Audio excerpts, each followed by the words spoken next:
Góðan dag og gleðilega hátíð. Við sjáum hér á yfirlitskortinu að það er svolítil óregla má segja á veðrakerfunum hjá okkur. Það ganga hér upp á landinu skil með mikilli rigningu á morgun en lægðin sem slíka er langt suður í hafi. Það myndast hins vegar lægðabólur á skilunum og drög sem að ganga hérna yfir landi þannig að vindáttin verður nokkuð breytileg næstu sólarhringana en það er talsverð úrkoma í kortunum. Og við sjáum að hlýindin þau koma til okkar líka. Það er búið að vera mjög hlýtt í Evrópu, til dæmis á Bretlandseyjum og víðar í Evrópu. En síðan þegar líða tekur á sunnudaginn þá tekur nú heimskautaloftið við aftur svona allavega ef að líkum lætur og það frystir allvíða. En það hvessir af suðri og suðvestri víða land á morgun og verður síðan líka hvasst af austri í kvöld allavega við suðurströndina.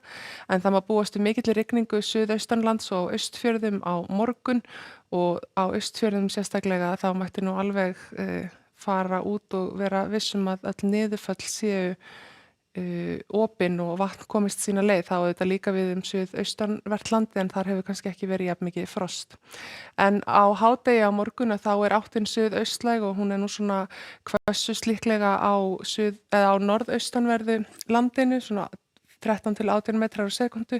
Það er vestlægari átt hér vestan til á landinu og lægða miðjan hún virðist alltaf vera hér nokkurn veginn yfir Mýrdalsjökli en það er mikil rigning í þessu og gæti rignt alltaf 15 millimetra á klukkustund undir Heinabergsfjöllum til dæmis á morgun og uppsafnað afrennsli kringum Öræfajökul gæti verið svona 240 millimetrar næsta sólarhringinn. Það er þá samanlögð rigning og síðan svona leysingavatn bæði þá snjór og slydda eða ís sem að getur bráðnað. En það rignir líka talsvert á austfjörðum eins og ég sagði og svo er útlit fyrir rigningu líka á vestanverðu landinu en hún verður nú ekki alveg í sama magni og þarna á Austurlandi. Lægðin fer síðan leið yfir land og það verður komin suðvestanátt annað kvöld. Það ætlar að hvessa talsvert á norðaustanverðu landinu, 15 til 23 metrar á sekundu þar. Þetta gæti orðið hvað verst í Eyjafirði og svo mögulega líka í Mývatnssveitinni og kannski út á Langanesi. En vindhviður gæti alveg farið í 35 til 40 metrar á sekundu á þessum slóðum þannig að það jólaskraut sem er ekki vel fest gæti farið eitthvað á flug ef að það er ekki passað upp á það. Það eru gular viðvaranir vegna vinds í gangi á þessum slóðum og þá líka undir Vatnajökli. Það er hægari vindur á vestanverðu landinu en eins og þið sjáið þá er hitastigið víðast hvar komið yfir frostmark.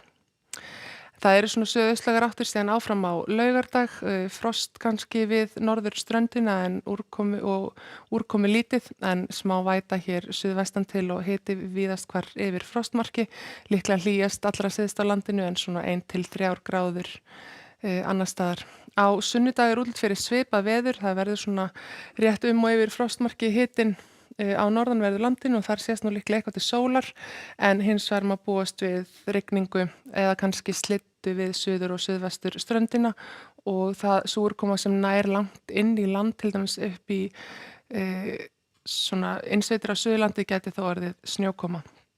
Það er heldur vestlægari áttir í kortunum á mánudag, hlýindin áfram einhver allavega við ströndina en svalara inn til landsins.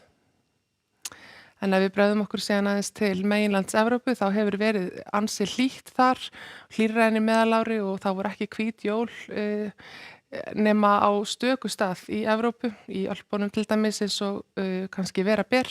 Það hefur örugglega ekkert væst Íslendinga sem ættu jólunum á Spáni eða á Tenerife en þar hefur hitinn verið og yfir 20 gráður allavega núna síðustu daga. Það eru svona kannski 15 til 18 gráður allvíða á Spáni og í Portugal.